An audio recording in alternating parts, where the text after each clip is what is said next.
Dès sa naissance, votre bébé naît avec des comportements innés pour sa survie. Comme par exemple, dès la naissance, puis là on parle d'un bébé né à terme et en santé bien sûr, là. Dès sa naissance, quand le bébé va naître, il va être mis sur vous et il va faire une séquence comportementale qui est innée chez lui, puis vraiment dans un ordre particulier pour mener jusqu'à l'allaitement, pour mener en fait jusqu'à vos seins, jusqu'à la première tétée.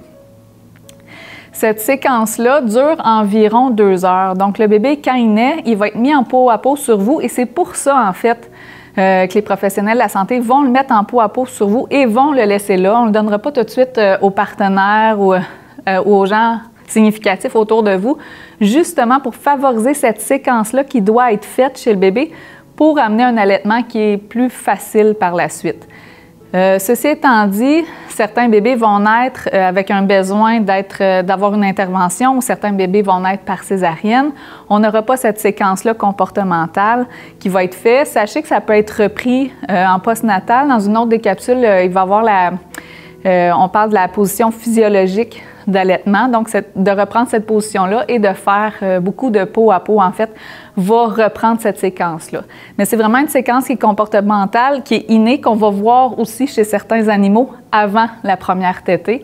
Bien, le bébé humain va aussi avoir à faire cette séquence-là. Donc, quand bébé naît, vraiment de prendre le temps de le laisser faire, de le laisser ramper, puis de ne pas se presser à aller tout de suite le mettre au sein, parce que de toute façon, ça lui prend environ 2 heures avant de se sentir prête à cette première tétée-là. Une fois que la première tétée est faite, qui dure environ 30 minutes, 1 heure, 2 heures, ça dépend de l'appétit puis de l'envie de votre enfant puis de son niveau d'éveil, mais une fois que cette première tétée-là est faite, le bébé va dormir. Puis là, encore là, chez un bébé né à terme et en santé, le bébé va vous faire toute qu'une belle sieste. Souvent, on peut s'attendre à 4, 5, 6, 7 heures en ligne de dodo pour le bébé.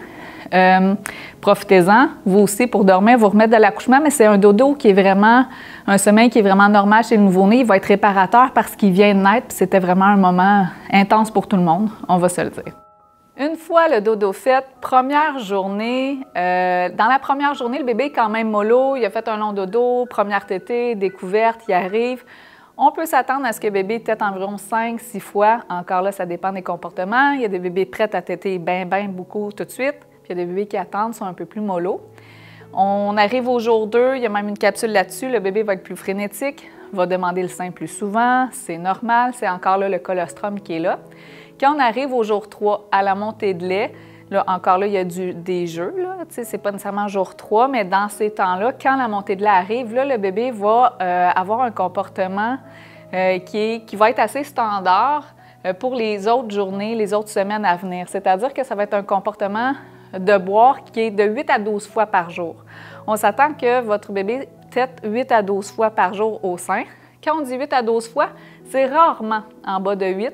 Et si ce l'était, ça peut jouer sur la production de la mère parce que là, la demande serait comme pas assez fréquente en fait pour soutenir une production. Mais quand on parle de 8 à 12 fois, le 12 fois peut être dépassé. Puis là, on parle de 15, 20, 30 fois. Ça va encore là dépendre du comportement de l'enfant, de la capacité de stockage de lait de la mère. Ça dépend de plusieurs choses. À savoir, c'est vraiment pas une histoire de bon ou mauvais lait si votre bébé tète plus souvent que le bébé de la voisine. C'est vraiment une question de personnalité chez le bébé, puis de capacité de stockage chez la mère, mais il n'y a rien de bon ou mauvais là-dedans. Il faut dire aussi que le bébé va avoir des moments de tétée plus fréquents dans un 24 heures. C'est-à-dire que, puis ça va dépendre de votre enfant, plus le matin, plus l'après-midi, ça ne va pas être régulier. Tu sais, quand on dit si bébé tète 12 fois, ça ne va pas être à chaque 2 heures dans la journée. Il n'y a rien de régulier dans ces petites bébites-là d'amour. C'est beaucoup irrégulier. Par contre, on peut s'attendre, et ça c'est pas mal pour tous les bébés de la planète, c'est encore là un comportement inné pour la survie, mais les bébés vont avoir tendance à faire des tétées groupées, à demander plus le sein quand le soleil se couche. Donc l'hiver vers 4 heures, l'été vers 9 heures, le bébé va demander plus le sein, plus les bras, tout simplement parce qu'il s'arrange pour être en sécurité dans les bras d'un adulte, parce que lui, il a l'instinct que quand le soleil se couche, il y a plus de risque de prédateur.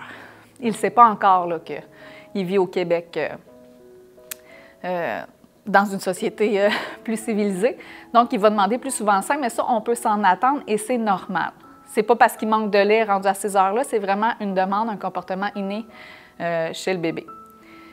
Qu'est-ce qui nous dit que le bébé a faim? Bien là, on va y aller avec les signes. On va suggérer dès la naissance d'allaiter le bébé à l'éveil. C'est-à-dire, le bébé n'aura pas un comportement qui va vous dire nécessairement qu'il a faim. Puis pour les au moins 6 premières semaines, on va suggérer un allaitement à l'éveil. Ça, c'est-à-dire que quand le bébé commence à immerger de son sommeil, il peut avoir encore les yeux fermés, mais commencer à gigoter. Ou quand il ouvre les yeux tranquillement, c'est un bon moment pour aller vous installer, prendre vos 14 coussins, votre bouteille d'eau, parce que ça va être un moment plus favorable à mettre bébé au sein que si on attend, si on étire ce moment-là, puis qu'on va attendre que le bébé soit plus agité. Là, vous allez trouver qu'il y a plus de bras dans la gestion de l'allaitement. Il va commencer à être plus agité ou tout simplement qu'il est rendu à pleurer. Ça se met quand même. Là. Le bébé peut prendre le sein, mais c'est un moment qui est plus difficile. Donc, pour favoriser une mise au sein qui est plus calme, bien, les stades d'éveil calme qu'on peut trouver sur Internet facilement, les stades d'éveil calme, bien là, on peut vraiment voir...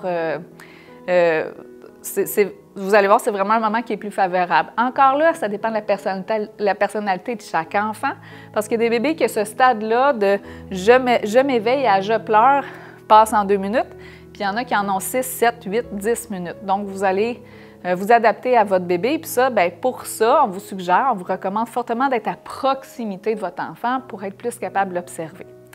Dernière chose avant de terminer, parfois on voit les parents mettre le doigt dans la bouche de leur enfant pour voir s'il a faim. Faut que vous sachiez que la succion, c'est un réflexe. Fait que peu importe si votre enfant a faim ou pas, si vous lui mettez le doigt dans la bouche, si ça touche le palais, ça va stimuler son réflexe de succion. Donc, vous allez penser que votre enfant a toujours faim. Fait qu'on déconseille ce petit truc-là parce que c'est pas un bon signe, puis vous allez avoir l'impression que vous avez un vrai glouton à la maison.